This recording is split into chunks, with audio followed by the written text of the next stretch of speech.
Fala, bicho! Tudo bem? Espero que vocês estejam bem.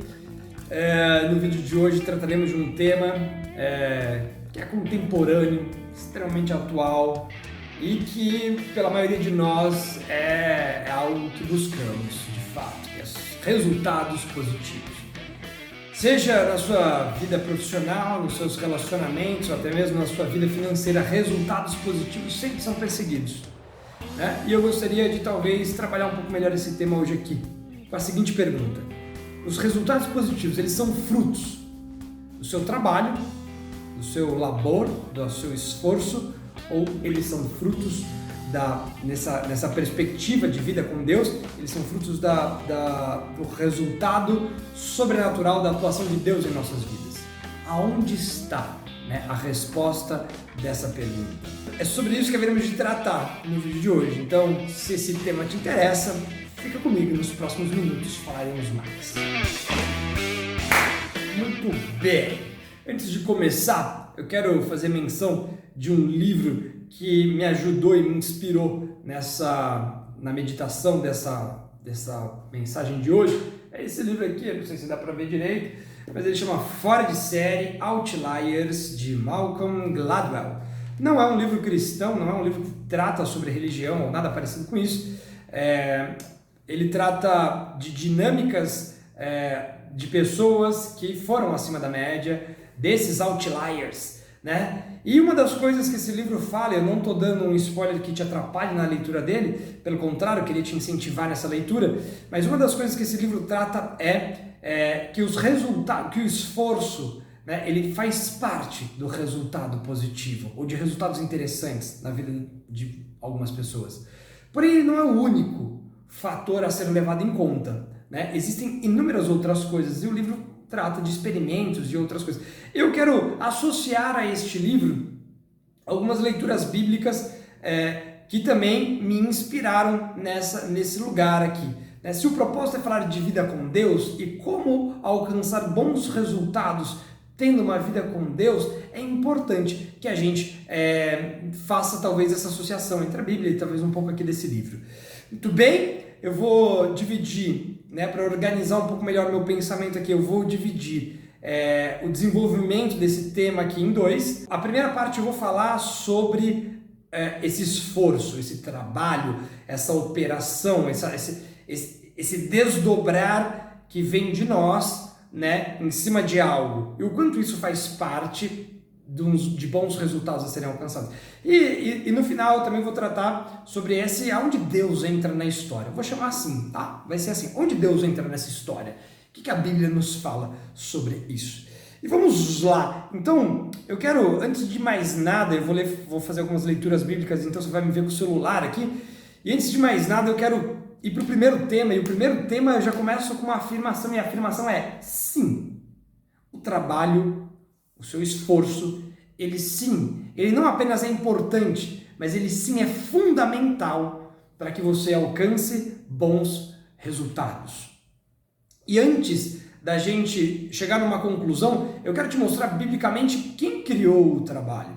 E se a gente pegar Gênesis capítulo 2, logo ali no comecinho da Bíblia, Gênesis capítulo 2, verso de número 15, fala assim: o Senhor Deus colocou o homem no jardim do Éden para cuidar dele e cultivá-lo. Talvez você já tenha ouvido falar desse versículo, mas a primeira menção de trabalho na Bíblia, ela aparece aqui, logo no capítulo de número 2 do primeiro livro, E deixando claro, Deus, nessa proposta de Deus, o Criador do universo, do jardim, do homem, ele podia ter feito um jardim auto-administrável, que não tivesse a necessidade do cuidado de um homem para com o jardim. Mas não, ele determina que o homem coloque esse esforço. Ele cria esse conceito do trabalho.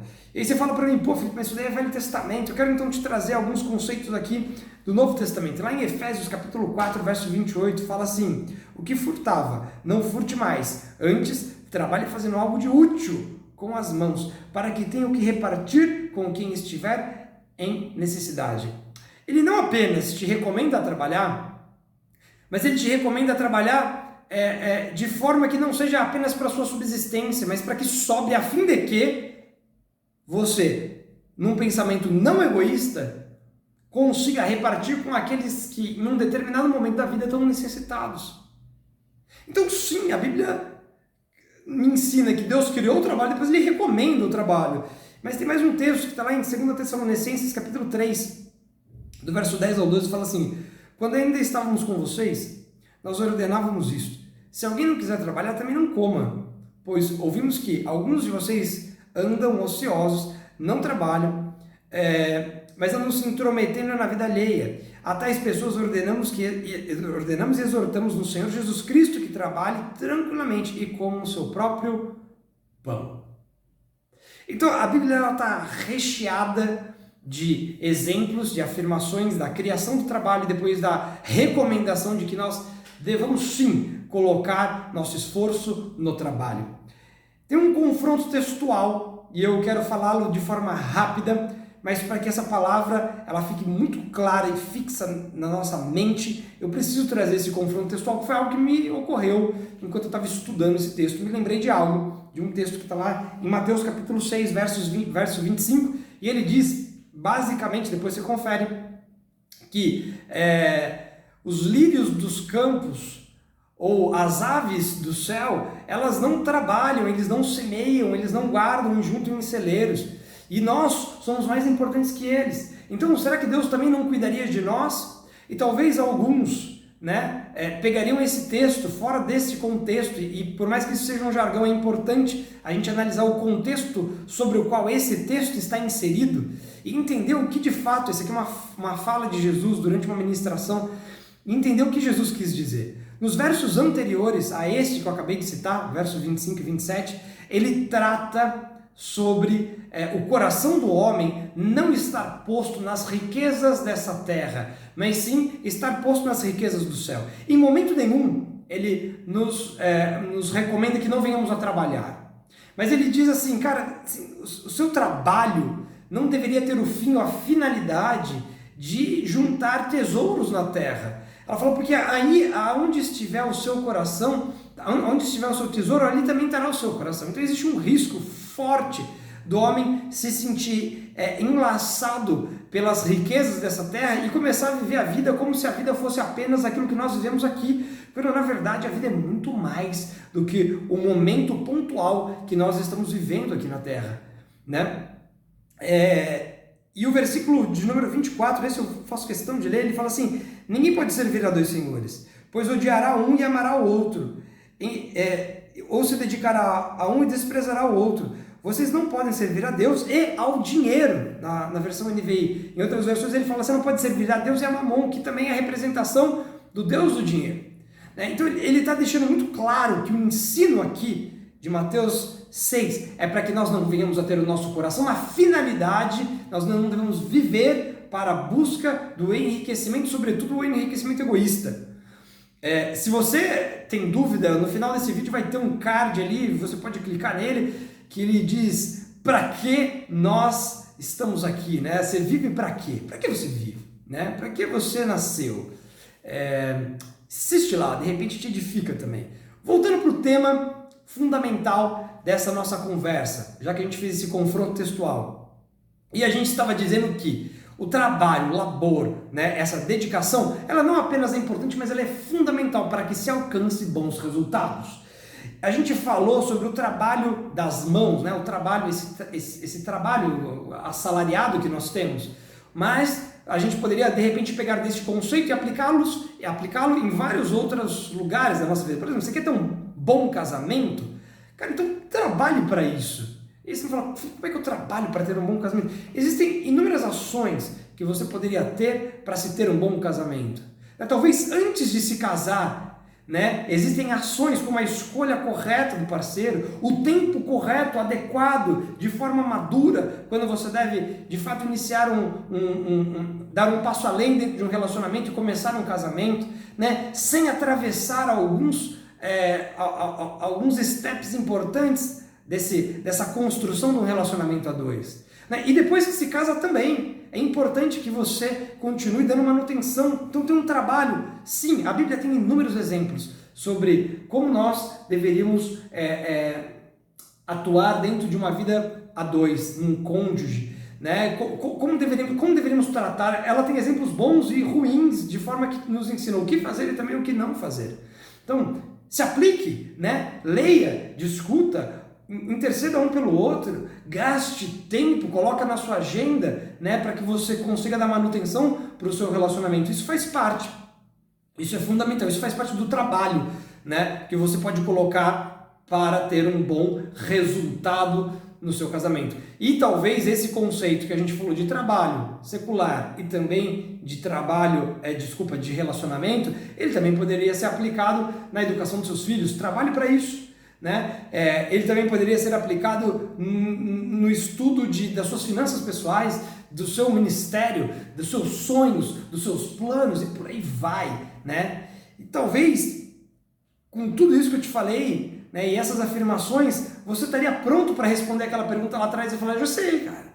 A resposta dessa pergunta é isso, né? O meu trabalho quanto mais eu me dedico ou quanto mais eu trabalho, melhor eu consigo bons resultados, e isso é o único fator que determina se eu haverei de alcançar bons resultados ou não.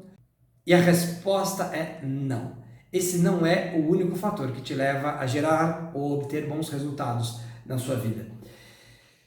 Eu quero puxar um texto que está lá em Deuteronômio, capítulo 8, verso 17 e 18, fala assim: não digas, pois, no teu coração, a minha força e o poder do meu braço me adquiriram estas riquezas.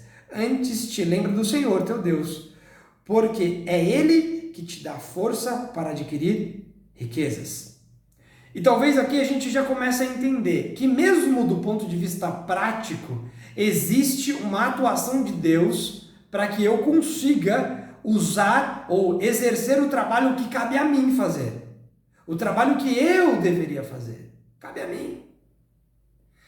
Deus, ele muito provavelmente não vai entrar e fazer aquilo que Ele te capacitou para que você faça.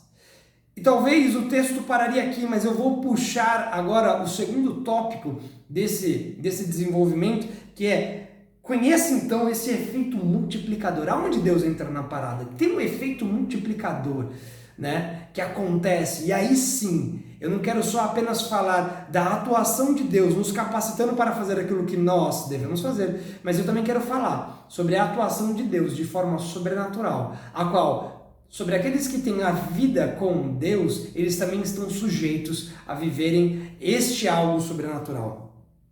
No Salmo 127, que eu amo inclusive, no verso de número 1 e 2, ele diz assim: se não for o Senhor a construir a casa, será inútil trabalhar na construção.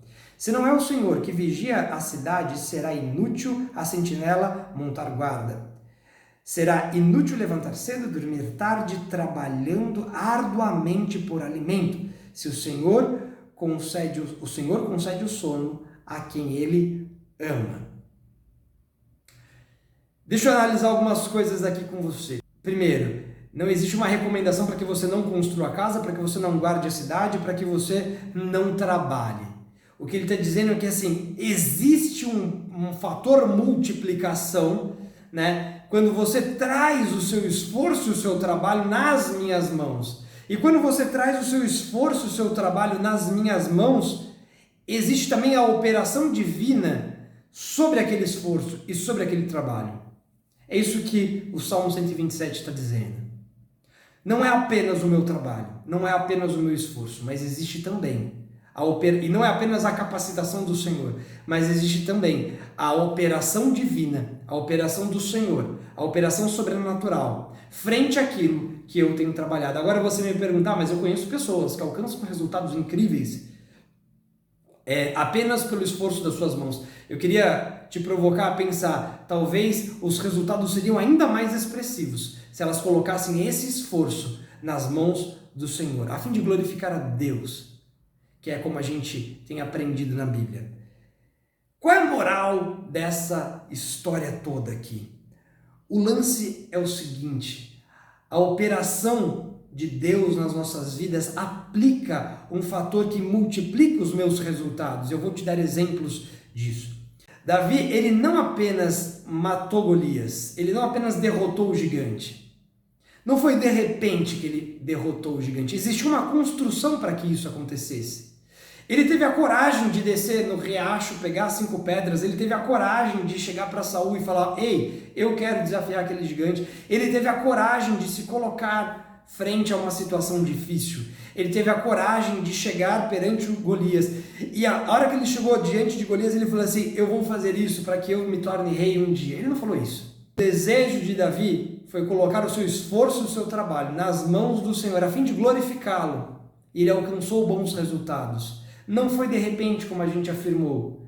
Davi, antes de chegar em Golias, ele teve que encarar um urso, e antes disso ele teve que encarar um leão. E eu fico imaginando, o Felipe falando agora que antes de encarar o leão, talvez ele tenha encarado animais menores, sempre com a mesma fé, com a mesma disposição. Então ele chegou, ele foi preparado para chegar até Golias. Não foi de repente que ele chegou em Golias. O Senhor, ele pegou o esforço de Davi, o trabalho de Davi, e no momento certo, ele usou aquele esforço e aquele trabalho. E existiu o fator multiplicação de Deus. Porque pensa comigo, foi uma pedrinha pequena que correu e bateu na testa de Golias que fez ele cair no chão.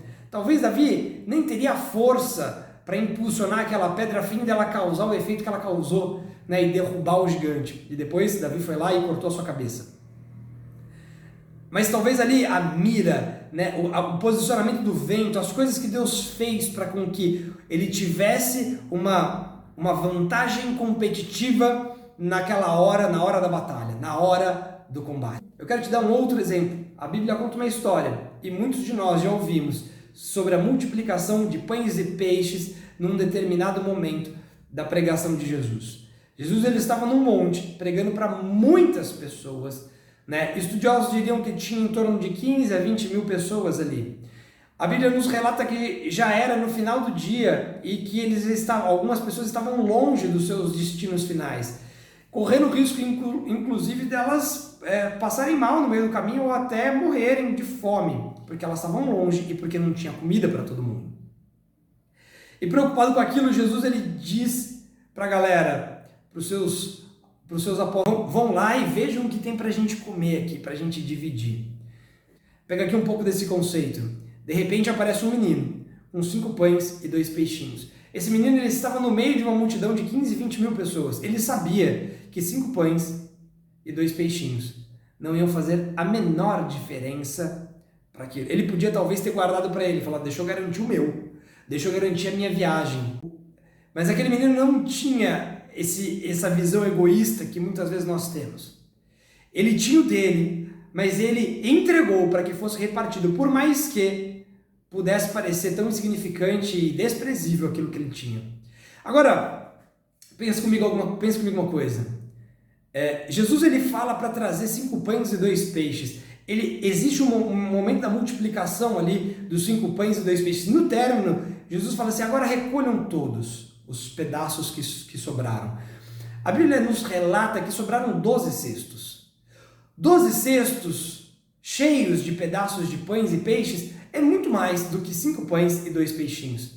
Agora, será que era mais difícil para Jesus ter feito nascer pão e peixe do nada? Será que ele precisava realmente de 5 pães e 2 peixes? Sabe o que Jesus fez? Alguém trabalhou por aqueles 5 pães e 2 peixes. Por mais que tenha sido um menino que pegou aqueles 5 pães e 2 peixes no começo do dia, colocou dentro da sua sacola, não comeu, carregou eles ao longo do dia inteiro. Ele trabalhou por aquilo. Ele trabalhou para que no término da pregação ele pudesse ir embora para sua casa e comer os seus 5 pães e 2 peixes no caminho. Numa atitude que não foi egoísta, aquele menino entrega os 5 pães e 2 peixes para serem divididos por uma multidão incrível. E Jesus, ele pega o fruto do trabalho, ele pega o esforço de uma pessoa e multiplica aquele esforço. Ele multiplica. Não era mais fácil ou mais difícil para Jesus fazer o pão nascer do nada. Ele podia ter feito isso, mas ele quis usar o esforço de alguém e aplicou o efeito multiplicação quando nós colocamos o nosso esforço nas mãos do Senhor, a fim de que não seja para o meu deleite próprio e exclusivo, seja para glorificá-lo, seja para repartir com o meu próximo. Que essa palavra chegue lá no fundo do seu coração e te leve a uma reflexão importante. Resultados positivos, eles são fruto de um trabalho, sim, que cabe a nós fazermos e fomos capacitados para isso. Mas também existe um fator multiplicação. Para aqueles que querem ter uma vida com Deus, não deveriam ignorar esse fator multiplicação. O lance é, coloca o seu esforço nas mãos do Senhor, de forma que não seja para o seu deleite próprio, de forma que não seja para a sua exclusividade, de forma que não seja egoísta, e viva o efeito multiplicador que o Senhor pode colocar no nosso esforço, no nosso trabalho. Que Deus te abençoe.